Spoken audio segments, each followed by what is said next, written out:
Então, companheiros, é bem na linha do que os companheiros pontuaram aqui, e acho que, se somando a esses encaminhamentos, acho que é importante, já é um trabalho que vem sendo feito pelos comitês e pelas organizações que atuam nos respectivos estados, mas acho que é sempre bom a interiorização dessa discussão, porque sempre dá uma reoxigenada, né?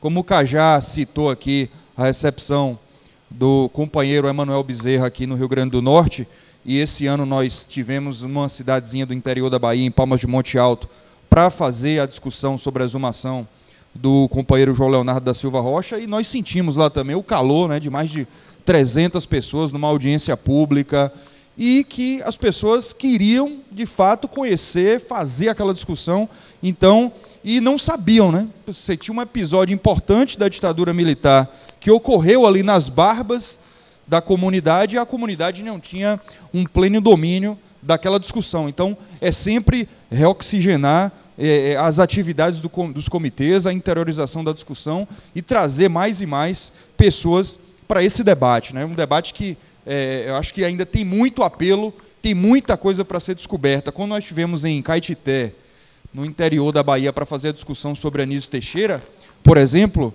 ao final da discussão, 2 ou 3 pessoas apontaram novos casos de companheiros e companheiras que possivelmente teriam se tombado por conta das ações da ditadura militar. Um exemplo é o poeta Camilo de Jesus Lima, um poeta que foi assassinado em Vitória da Conquista nos anos 70, mas era tido como um acidente, e também é uma discussão importante para a gente travar, e outros casos que mostram que as nossas tarefas, inclusive do ponto de vista do resgate, ainda está posta, e a gente precisa avançar. Uma outra, a discussão precisa ser levada, e óbvio que isso já tem sido feito, mas a gente precisa apontar mais e mais nesse sentido, que é levar a discussão para as periferias das grandes cidades, inclusive, que é onde se dá as ações policialescas do Estado ainda com mais força.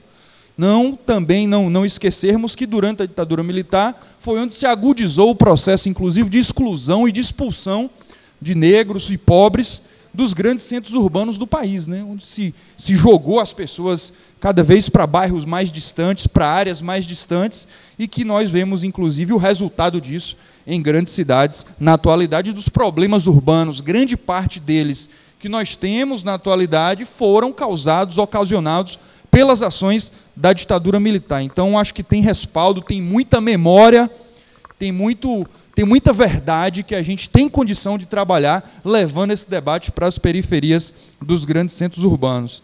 Na linha do que os companheiros colocaram, acho que é importante a sistematização, tem muito material produzido.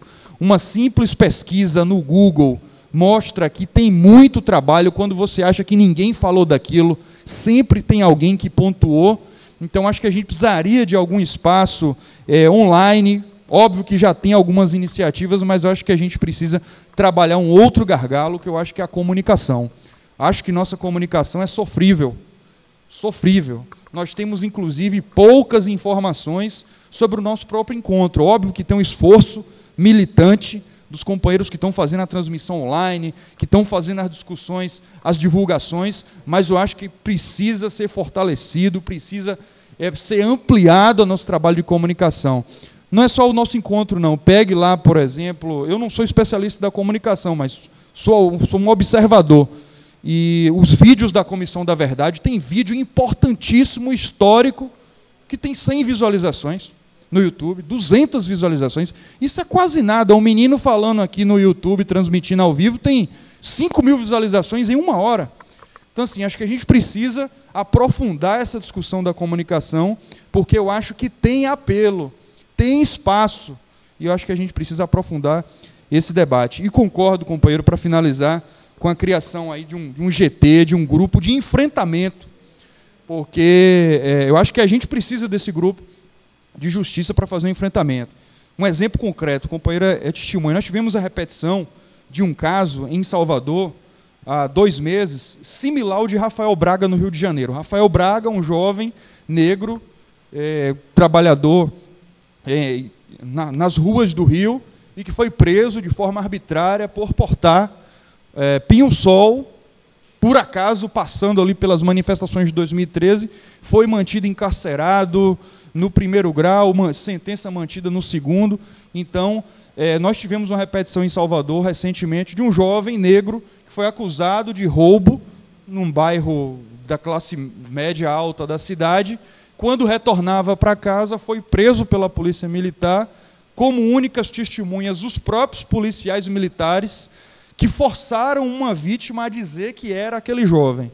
Óbvio, era um jovem negro de 18 anos, e num domingo à noite, e foi levado, apanhou da polícia, foi levado para 3 espaços, foi agredido, sem um acompanhamento jurídico, muito embora o esforço da Defensoria, mas nós sabemos que as defensorias têm 1 milhão de casos cotidianos para tratar, na audiência de custódia, que também é um avanço, mas que, no caso dele, por ser mais um jovem, né, negro da periferia, foi enquadrado como alguém que roubou e usou da violência, e ficou preso por mais de 2 meses, até que um grupo de combatentes, não só advogados e advogadas, mas de interdisciplinar, que se organizou e impetrou um habeas corpus, que ontem, aqui, durante o encontro, inclusive à tarde, um desembargador concedeu a liminar e colocou o jovem na rua. Então, acho que é muito importante esse trabalho, tem muita coisa para ser feita, e acho que tem resultados também. Então, é essa a contribuição.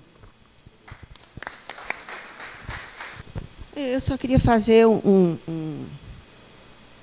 uma ratificação. Eu achei muito boa a proposta do Marcelo, e todos que falaram estão nela, eu acredito.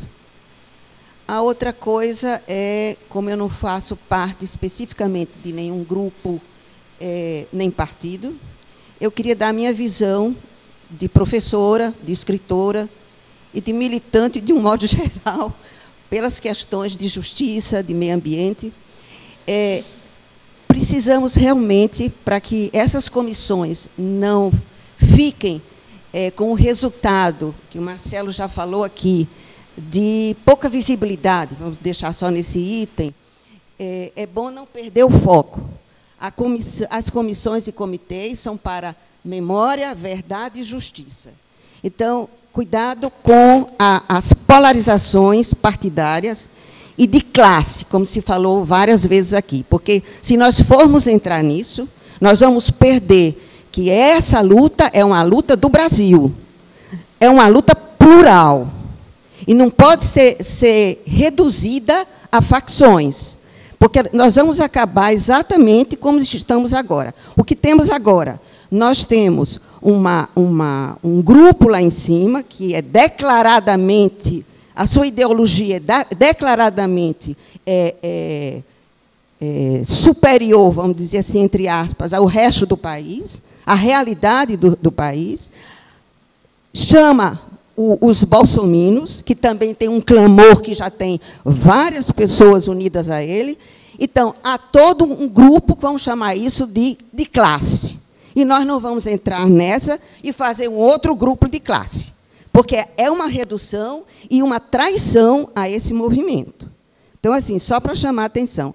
E a outra coisa é que, nem que seja subliminarmente, subrepticiamente, não deixar fugir as eleições de 2018. Essa coisa de dizer que não sei quem não aprendeu porque fez alianças, eu não conheço política sem alianças. Agora, claro, tem alianças e tem alianças. Agora é um outro contexto. Mas alianças é necessário.